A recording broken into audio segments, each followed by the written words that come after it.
warahmatullahi wabarakatuh. Kami dari kelompok 2 akan menjelaskan bab 5, yaitu tentang arus bolak-balik. Sebelum kita masuk ke arus listrik bolak-balik, saya akan menjelaskan terlebih dahulu berbagai jenis rangkaian. Jadi berdasarkan arah arusnya, jenis rangkaian itu ada dua, yaitu arus searah atau DC dan arus bolak-balik atau AC. Jadi yang pertama ada DC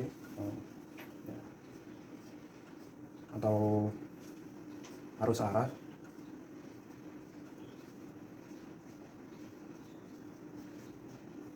Nah, arus searah ini dia maksudnya arus searah itu kayak arah dari arusnya itu sama. Jadi sesuai dengan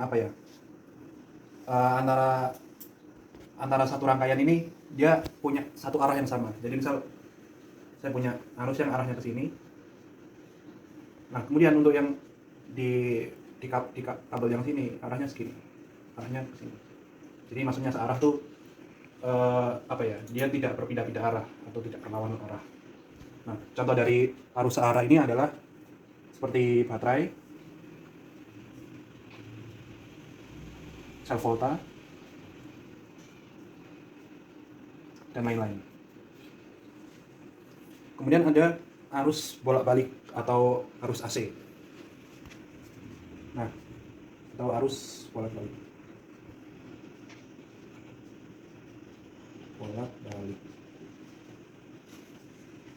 Nah, arus bolak-balik ini adalah arus yang arahnya itu bisa berlawanan tergantung waktunya.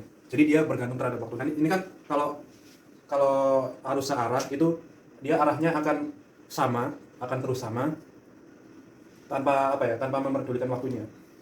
Jadi dia tidak bergantung terhadap waktu. Nah, sedangkan arus bolak-balik atau arus AC ini dia bergantung terhadap waktu. Jadi misal di detik pertama dia arah arusnya searah dengan arah jarum jam. Bisa saja nanti di detik kedua arahnya itu berlawanan dengan arah jarum jam. Jadi kalau digambarkan kira-kira seperti ini.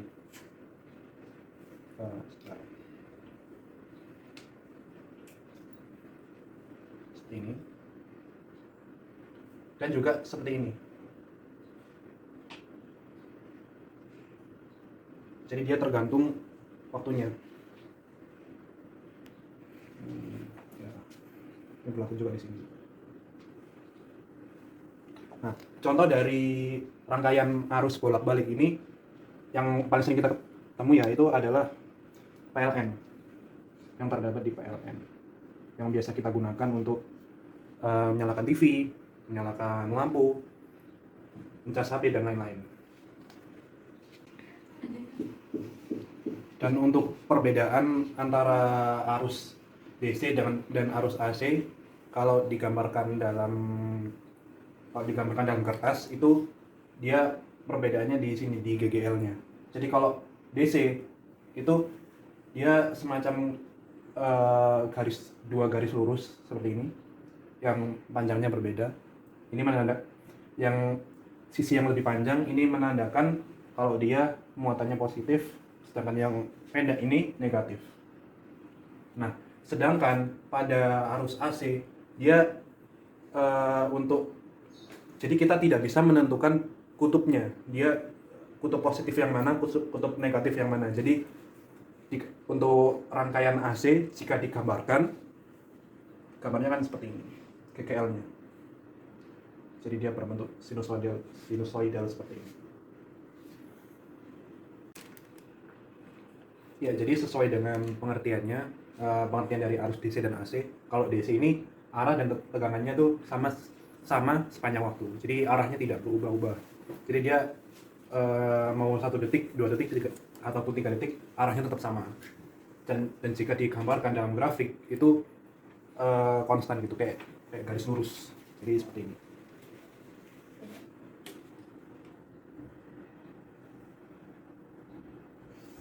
Nah, seperti ini kalau arus DC.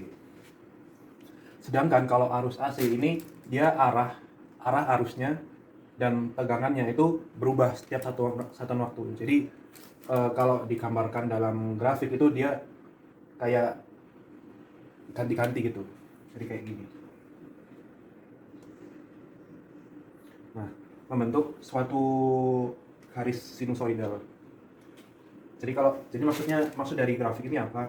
Jadi kalau misalkan dia digerakkan apa? Kalau grafiknya digeser, sumbu horizontalnya digeser. Jadi ada waktu di mana dia arahnya positif. Dan kalau digeser ke sini, ke sini, ke X titik ini, dia arahnya negatif. Maksudnya negatif itu dia berlawanan. Ini juga berlaku dengan tegangannya. Jadi ada waktu di mana nilai tegangannya ini positif. Nah, jadi ini positif di sini. Nah, tapi kalau dia digeser sumbu horizontalnya digeser, ada waktu di mana nilai V-nya ini negatif. Nah, jadi ya di sini. Ini maksudnya negatif. Dan ada juga waktu di mana dia nilai V-nya ini 0. Nilai tegangannya ini 0. Nah, untuk V sendiri ini mengenai tegangan, I-nya kuat arus, dan P-nya adalah waktu. Nah, dalam pengukuran suatu tegangan atau arus, kita ada beberapa alat yang bisa digunakan. Yang pertama, kalau kita mengukur tegangan atau arus DC, kita menggunakan ampere meter. Dan kalau itu untuk kuat arus. Nah, sedangkan kalau tegangannya itu untuk tegangan DC, kita bisa menggunakan yang namanya voltmeter. Nah, sebenarnya gini, kalau misalkan kita mengukur arus dan kuat arus dan tegangan menggunakan ampere meter dan voltmeter, itu yang diukur adalah nilai rata-ratanya. Gimana ya? Jadi sebenarnya nilai kuat arus dan tegangan itu terhadap waktu itu juga berubah-ubah. Nah, tapi perubahannya itu sangat cepat. Dan yang ditangkap oleh ampere meter dan voltmeter itu adalah nilai rata-ratanya. Itu berlaku untuk tegangan DC. Nah, jadi yang ditangkap adalah nilai rata-ratanya.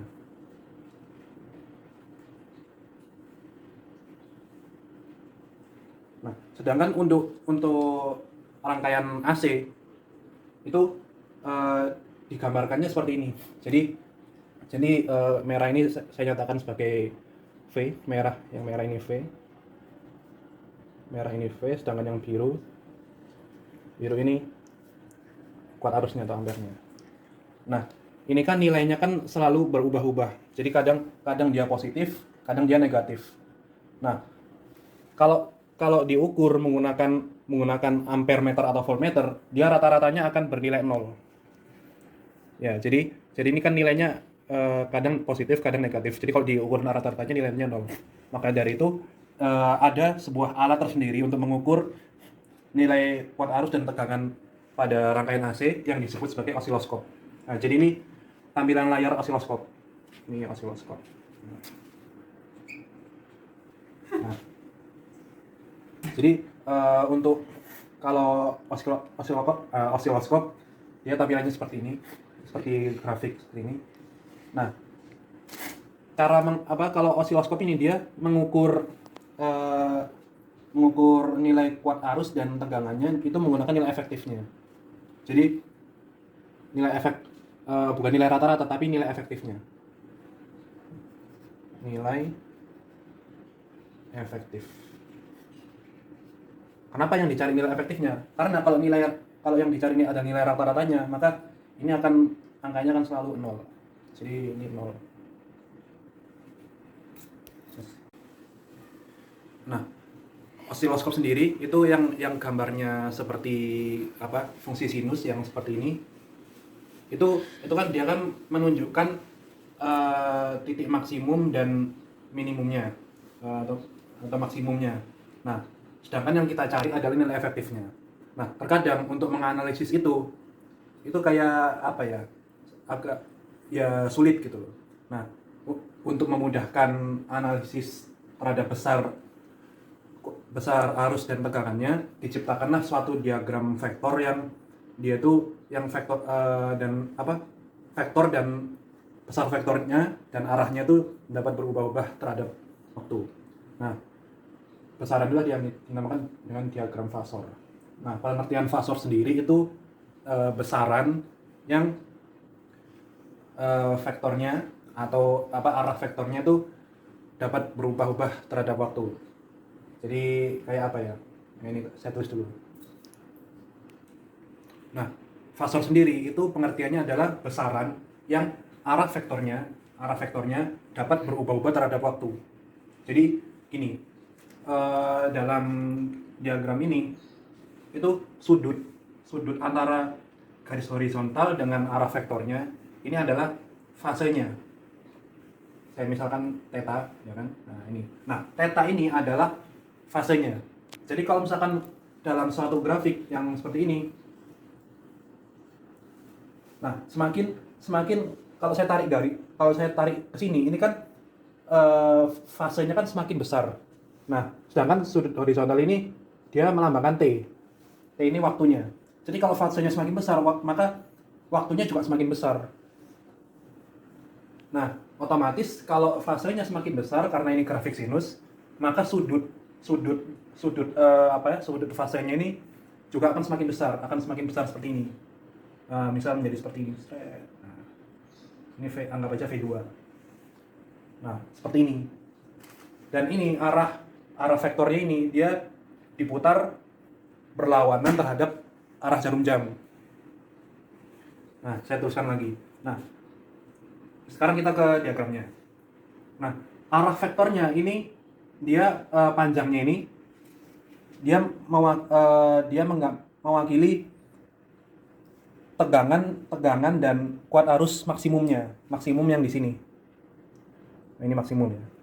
Jadi panjang vektor dari pangkal sini ke sini dia menggambarkan tegangan maksimumnya, dan begitu juga dengan I-nya nih yang warna biru ini. Dia juga menggambarkan kuat arus maksimumnya. Nah, sedangkan arah dari vektor ini dia menyatakan fase. Saya terus lagi di sini. Panjang vektor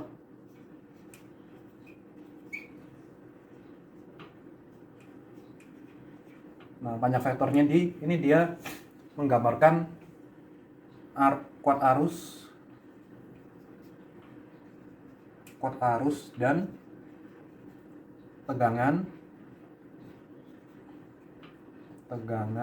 maksimum.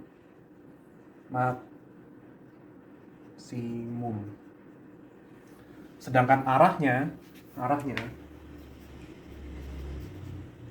vektornya dia menggambarkan fasenya.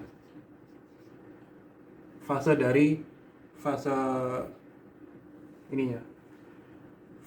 grafiknya. Jadi semakin besar sudutnya, maka fasenya ini juga akan semakin panjang, semakin besar. Nah, seperti itu. Nah, perlu kita ingat, meskipun tegangan dan arusnya ini digambarkan dalam suatu diagram vektor, tapi sebenarnya tegangan dan arus ini dia besarannya besaran skalar, yang artinya dia tidak punya arah. Nah, terus kenapa kok digambarkan dalam suatu diagram vektor? Nah, sebenarnya diagram fasor ini yang bentuknya vektor itu sebenarnya hanya mempermudah analisis terhadap besar kuat arus dan tegangan pada suatu rangkaian AC. Jadi besarnya ini digambarkan secara vektor, tapi sebenarnya tegangan dan kuat arusnya ini sebenarnya adalah besaran skalar. Nah, dalam sebuah rangkaian AC kita punya beberapa nilai untuk mengukur suatu kuat arus dan tegangannya. Jadi nilai-nilai itu ada nilai maksimum, nilai sesaat, nilai efektif, dan nilai rata-rata. Nah, nilai maksimum ini apa? Nilai maksimum ini adalah nilai terbesar dari suatu tegangan dan kuat arus pada suatu rangkaian AC. Jadi kalau digambarkan dalam grafik sinus yang seperti ini,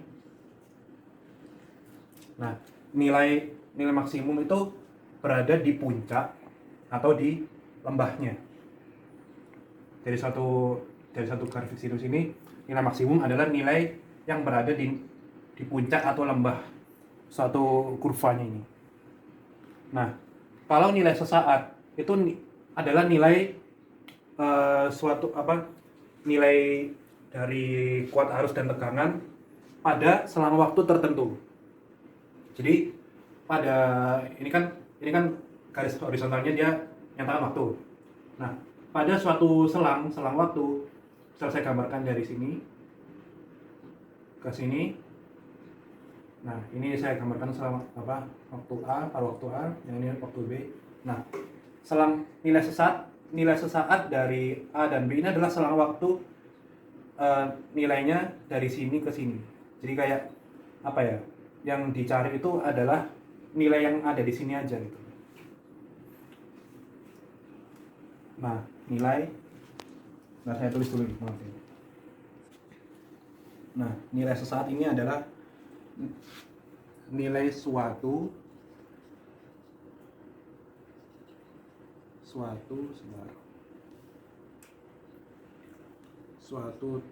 tegangan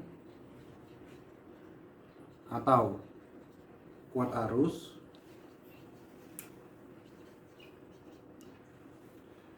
pada selang waktu tertentu.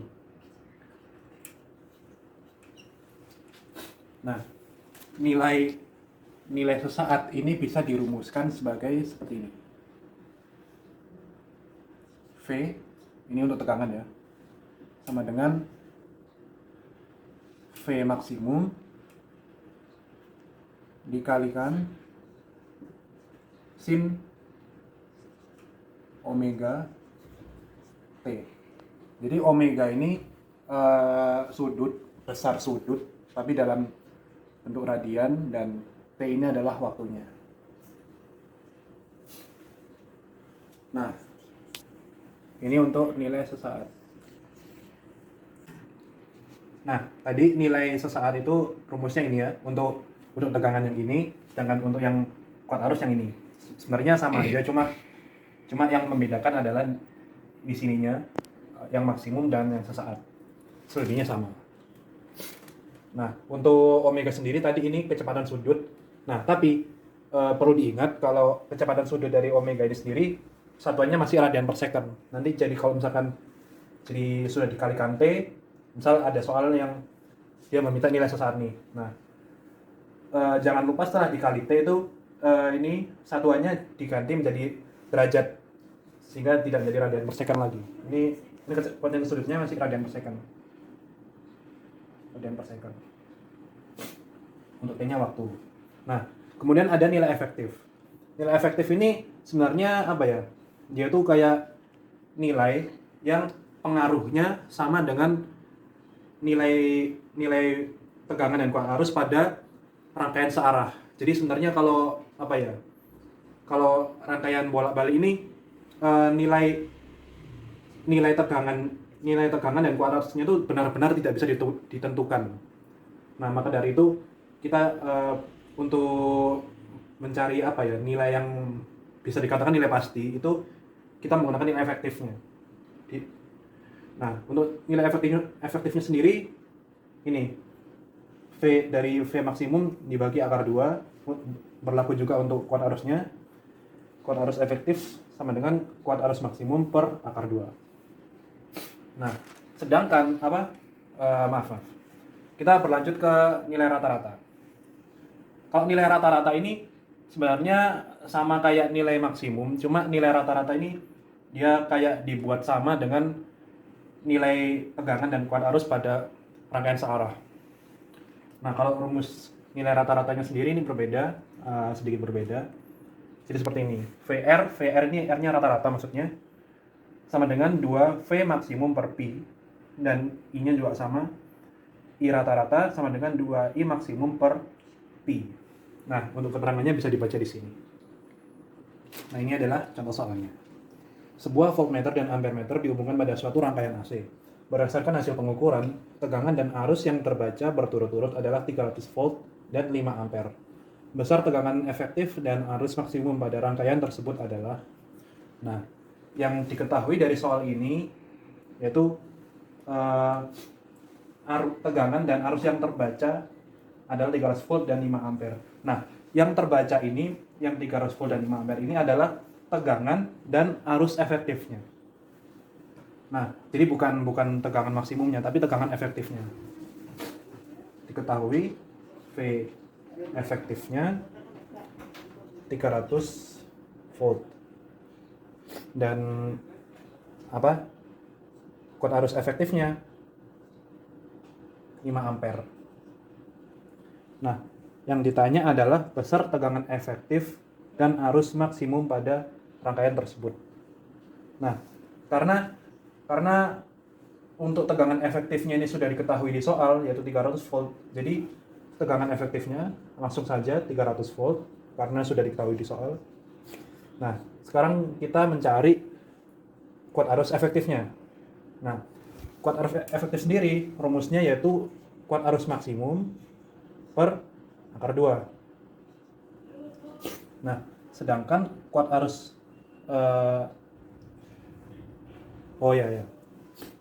sedangkan kuat arus efektifnya ini tadi 5 ampere dan kuat arus maksimumnya belum diketahui. Nah, untuk mencari kuat arus maksimumnya itu kuat arus efektif dikali akar 2, yaitu kuat arus efektifnya 5 ampere dikali akar 2, didapatkan hasilnya 5 akar 2 ampere. Di sini saya akan menjelaskan mengenai rangkaian resistif murni atau resistor. Berikut merupakan contoh dari rangkaian resistif murni. Nah, pada rangkaian ini memiliki tegangan VAB sama dengan V maksimum dikali sin omega dikali T. Nah, untuk arusnya memiliki persamaan I sama dengan VAB per R sama dengan Vm per R dikali sin W per T. Oleh karena itu, I max sama dengan V max per R. Sehingga dari persamaan ini kita bisa mendapatkan persamaan I AB sama dengan I max dikali sin omega dikali T. Dapat dilihat dari rumus V dan I ini memiliki sudut fase yang sama, yaitu omega dikali T, sehingga diagram sinusoidalnya satu fase. Dapat dilihat bahwa titiknya sama, tidak beda fase. Dan untuk diagram fasornya juga I dan VR-nya searah ya. Dan untuk hukum Ohm ini rumusnya V max sama dengan I max dikali R, begitu juga dengan V efektif sama dengan I efektif dikali R. Nah, di sini saya memiliki contoh soal tentang rangkaian resistif murni. Di soal ini diketahui suatu hambatan sebesar 5 ohm dihubungkan dengan sumber tegangan AC sebesar V sama dengan 20 sin omega dikali T. Tentukan kuat arus maksimum yang melalui hambatan dan kuat arus efektif yang melalui hambatan. Diketahui dari soal tersebut terdapat R sama dengan 5 ohm dan kita tahu di awal-awal terdapat rumus V sama dengan V max dikali sin omega dikali T. Pada soal tertulis V sama dengan 20 dikali sin omega dikali T, sehingga dapat kita simpulkan bahwa V max dari soal ini adalah 20 volt. Nah, caranya diketahui tadi pada rumus kita mengetahui hubungan dari I sama dengan Vm per R. Vm sama dengan 20 per 5, sehingga I max sama dengan 4A. Nah, untuk soal nomor B ditanya kuat arus efektif. Kita ketahui bahwa rumus dari kuat arus efektif dan hubungannya dengan arus maksimum adalah I efektif sama dengan I maksimum per akar 2. I maksimum sama dengan 4 per akar 2. Bisa kita coret.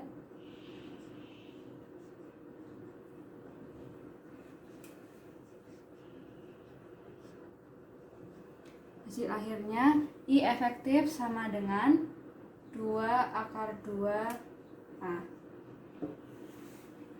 Nah, di sini saya akan menjelaskan mengenai rangkaian induktif murni atau induktor. Berbeda dengan resistor tadi, yang satuannya ohm, induktif murni ini memiliki satuan H atau Henry.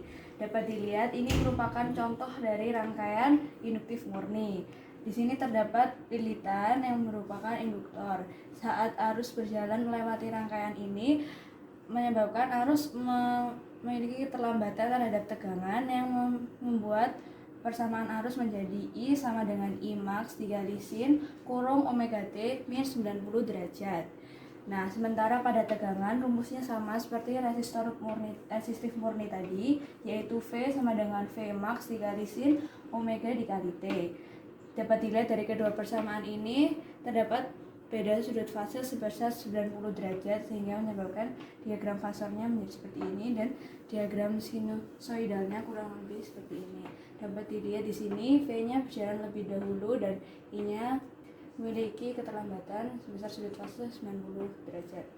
Sedangkan untuk hukum Ohm sama dengan resistor murni tadi, V max sama dengan I max dikali reaktansi induktor, dan untuk V efektif sama dengan I efektif dikali reaktansi induktor atau XL.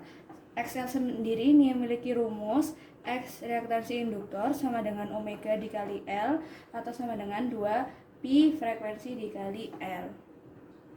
Nah, ini saya memiliki contoh soal dari rangkaian induktif murni. Diketahui sebuah induktor dengan induktansi L sama dengan 0,8 Henry dialiri oleh arus bolak-balik atau arus AC yang nilainya memenuhi persamaan I sama dengan 10 dikali sin 50 T. Nah, tadi waktu penjelasan rumus mengenai induktif murni bisa dibilang arus terlambat sebesar 90 derajat kan. Bisa juga dibilang bahwa konsep itu tegangan mendahului 90 derajat sehingga bisa ditulis persamaannya V sama dengan V max dikali sin kurung omega T plus 90 dan I sama dengan I max dikali sin omega T. Nah, dari persamaan ini bisa ditulis I sama dengan 10 sin 50 T dan disimpulkan bahwa I max dari soal ini adalah 10A dan omega sama dengan 50. Diketahui juga L sama dengan 0,8 Henry. Nah, dari rumus ini kita akan mencari Vm, tapi terlebih dahulu kita akan mencari XL menggunakan rumus omega dikali L, di mana omega sama dengan 50 dan L-nya 0,8 sehingga XL sama dengan 40. Nah, untuk mencari Vmax kita menggunakan rumus Vmax sama dengan I max dikali XL menggunakan hukum Ohm yang tadi telah dijelaskan. I max sama dengan 40, I max diketahui soal adalah 10 dan XL nya 40 sehingga V max sama dengan 400 volt. Nah, dari semua yang diketahui ini kita bisa menuliskan bahwa persamaan tegangannya adalah V sama dengan V max yaitu 400 dikali sin kurung omeganya 50 T plus 90 derajat. Sekian. Untuk selanjutnya kita mengenal rangkaian kapasitif murni yang memiliki besaran farad.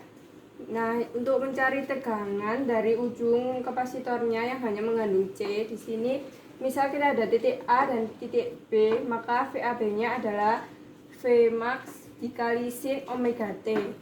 Nah, untuk mencari muatan yang tersimpan di dalam kapasitor, bisa mencari dengan rumus Q sama dengan C dikali VAB.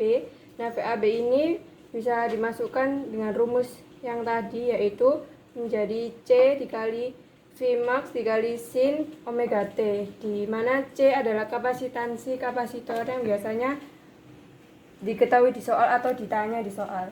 Nah, untuk grafik sinusoidalnya itu bersifat kapasitif, yang artinya I mendahului V atau terjadi keterlambatan terhadap arus. artinya ini bernilai positif. Jadi untuk mencari kuat arusnya, I sama dengan I max dikali sin omega, karena bersifat positif tadi jadi ditambah beda fasenya 90 derajat. Untuk mencari hambatan dari rangkaian kapasitif dapat dicari dengan XC sama dengan 1 per omega C sama dengan 1 per 2pi dikali frekuensi dikali C, di mana XC adalah reaktansi kapasitif yang memiliki satuan ohm. Untuk diagram fasornya kurang lebih seperti ini. Untuk memahami rangkaian kapasitif murni, di sini ada contoh soal, yaitu satu kapasitor C yang mempunyai kapasitas 50 mikroF dipasang pada sumber tegangan AC bertegangan V sama dengan 110 sin 200T. Tentukan berapa reaktansi kapasitifnya. Jadi ini diketahui C sama dengan 50 mikroF diubah menjadi 5 dikali 10 pangkat min 5 F. Terus diketahui tegangannya adalah 110 sin 200T.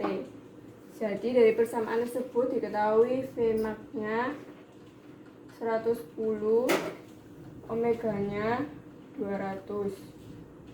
Dan ditanya reaktansi kapasitif itu XC.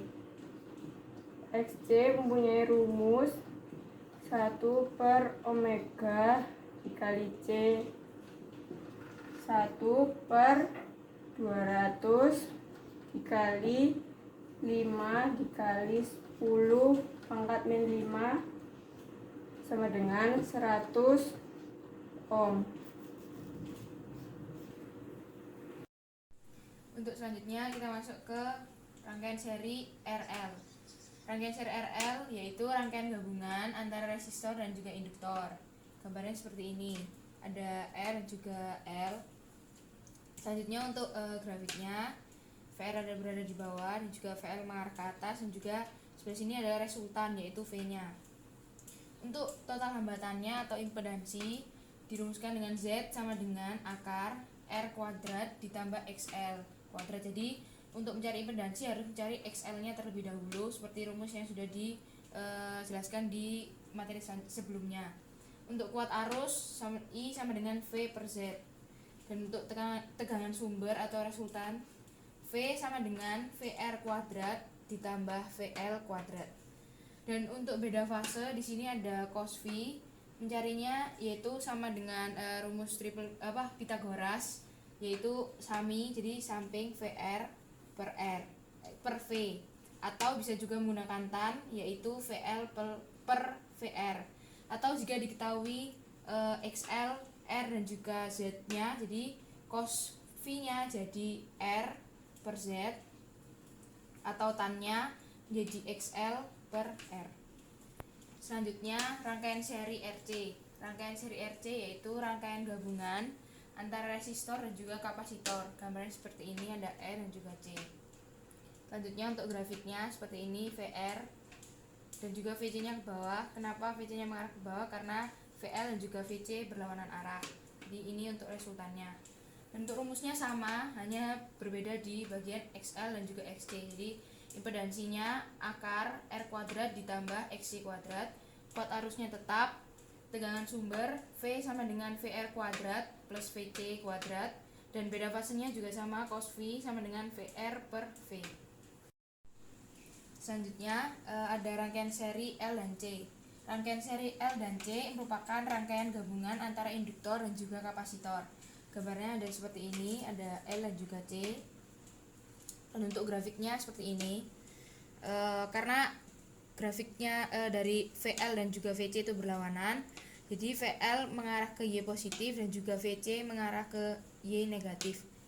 Untuk impedansi Z sama dengan XL dikurangi XC. Jadi untuk mencari impedansi kita harus mencari XL-nya dulu, baru XC-nya, lalu baru dikurangi. Dan untuk kuat arusnya sama, I sama dengan V per C. Dan untuk tegangan sumber, V sama dengan VL min VC.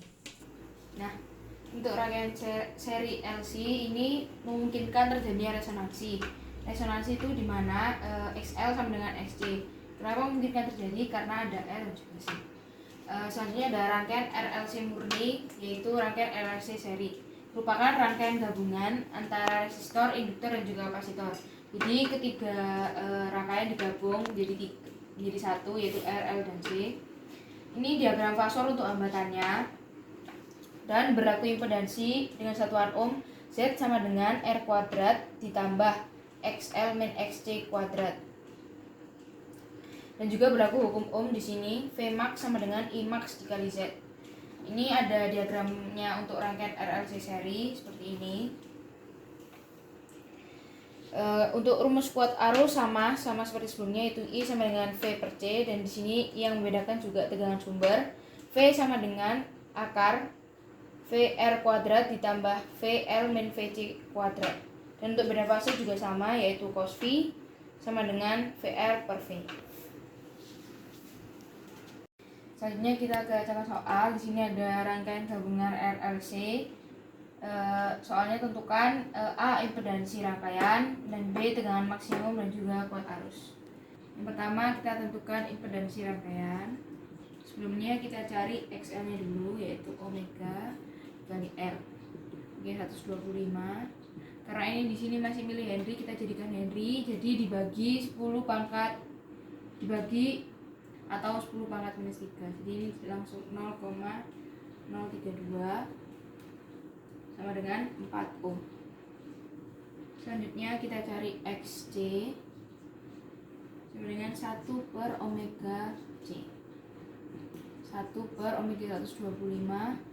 Karena di sini mikrofarad, kita jadikan farad, yaitu 800 kali 10 pangkat minus 6. 10 pangkat minus 6 nya kita pindah ke atas. 10 pangkat 6 per 125 dikali 800. Jadinya 10 pangkat 6 dibagi 10 pangkat 5 sama dengan 10 ohm. Jadi impedansinya Z sama dengan akar R kuadrat ditambah XL min XC kuadrat. Kita masukkan R-nya di sini 8 ohm, di 8 kuadrat ditambah XL-nya 4 ohm, 4 min 10 kuadrat. Jadinya akar ini 64, ini 36 dengan 10 ohm. Selanjutnya untuk B itu tegangan max. Tegangan max ini kan Vmax. Karena di sini V sama dengan Vmax sin omega T, jadi Vmax-nya 120. Jadi langsung mencari kuat arus. Kuat arus Imax sama dengan Vmax per impedansi atau Z. Jadi 120 dibagi 10 sama dengan 12 ampere.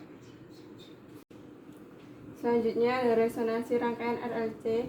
Pada pembahasan diagram fasor terdapat 3 keadaan. Yang pertama ada XL lebih besar dari XC, yang artinya bersifat induktif. Yang kedua, XC lebih besar dari XL, bersifat kapasitif. Yang ketiga, XL sama dengan XC, bersifat resistif atau beresonansi. Jadi rangkaian akan mengalami resonansi apabila nilai XL sama dengan nilai XC. Dan rumus untuk mencari frekuensinya dapat dikembangkan dari persamaan ini. XL sama dengan omega dikali L, XC sama dengan 1 per omega dikali C, kemudian di omega dijabarkan menjadi 2pi dikali frekuensi dikali L, kemudian 1 per 2pi dikali frekuensi dikali C, frekuensi kuadrat sama dengan 1 per pi 4pi kuadrat dikali LC, kemudian semua sisi dikuadratkan menjadi 1 akar 1 per 4pi kuadrat LC sama dengan 1 per 2pi akar LC. Dengan keterangan F merupakan frekuensi resonansi yang memiliki satuan Hertz, L merupakan induktansi, dan C merupakan kapasitansi. Untuk lebih memahami resonansi rangkaian RLC, ada contoh soal. Rangkaian RLC dengan R sama dengan 30 ohm, L sama dengan 40 mH, dan C sama dengan 50 mikroF dihubungkan dengan sumber listrik. Tentukan frekuensi resonansi pada rangkaian tersebut. Diketahui R sama dengan 30 ohm, L sama dengan 40 mH dirubah menjadi 4 dikali 10 pangkat min 2H. C sama dengan 50 mikroF dirubah menjadi 5 dikali 10 pangkat min 5F. Ditanya adalah frekuensi. Jawab, frekuensi sama dengan 1/2pi akar LC. Kemudian kita masukkan angka-angkanya. 2pi, L nya kita masukkan 4 dikali 10 pangkat min 2 kali C 5 dikali 10 pangkat min 5 sama dengan 1000 per 2pi akar 2 sama dengan 2000 pangkat akar per 8 akar 2 sama dengan pi 250 pi akar 2 Hz. Saya Cynthia, absen 10. Pada kesempatan kali ini, saya akan menjelaskan mengenai daya pada rangkaian AC atau rangkaian arus bolak-balik. Pertama-tama, kita cari tahu terlebih dahulu pengertian daya. Daya itu apa sih? Daya adalah energi per satuan waktu yang diubah menjadi kalor. Daya ada yang sesungguhnya dan ada yang semu. Daya sesungguhnya adalah daya yang muncul akibat adanya hambatan murni. Sedangkan daya semu adalah daya yang muncul akibat adanya hambatan dari resistor, induktor, atau kapasitor dalam suatu rangkaian. Daya semu nilainya selalu lebih besar daripada daya sesungguhnya. Nah, perbandingan antara daya sesungguhnya dengan daya semu itulah yang kita sebut dengan faktor daya dan dirumuskan sebagai berikut. Faktor daya sama dengan kuat arus efektif kuadrat dikali R, yaitu hambatan, per kuat arus efektif kuadrat dikali Z, yaitu hambatan total. Dapat disederhanakan menjadi R per Z. Jika dibuat diagram vektornya diperoleh cos pi sama dengan R per Z. Jadi, dalam setiap perhitungan daya yang dihitung hanya daya sesungguhnya. Sehingga rumusannya menjadi sebagai berikut. Pi yaitu daya sama dengan kuat arus efektif kuadrat dikali hambatan total yaitu Z. Cos pi yaitu faktor daya. Oleh karena Z yaitu hambatan total, rumusnya sama dengan V yaitu tegangan efektif per I yaitu kuat arus efektif, maka besarnya daya yang digunakan oleh rangkaian dituliskan sebagai berikut. P yaitu daya sama dengan I yaitu kuat arus efektif dikali V yaitu tegangan efektif, cos pi yaitu faktor daya. Sekarang kita bahas contoh soal berikut. Pertama, kita tulis yang diketahui terlebih dahulu, yaitu resistensi resistor sebesar 60 ohm, tegangan efektif sebesar 120 volt. Yang ditanyakan adalah daya semu. Rumusnya adalah PS yaitu daya semu sama dengan V yaitu tegangan efektif dikali I yaitu kuat arus efektif. Nah, kuat arus efektif itu sama dengan tegangan efektif. Impedansi yang mana pada soal ini hanya ada R. Selanjutnya, kita masukkan yang diketahui ke dalam rumus menjadi 120 dikali 120 per 60 sama dengan 120 dikali 2 sama dengan 240 volt ampere. Lanjut ke soal B, kita mencari faktor daya yang rumusnya cos pi sama dengan R per Z. Nah, karena pada soal ini Z-nya hanya ada R, maka cos pi sama dengan R per R, yaitu 1. Sekian dari penjelasan kami mengenai materi arus bolak-balik ini. Wassalamualaikum warahmatullahi wabarakatuh.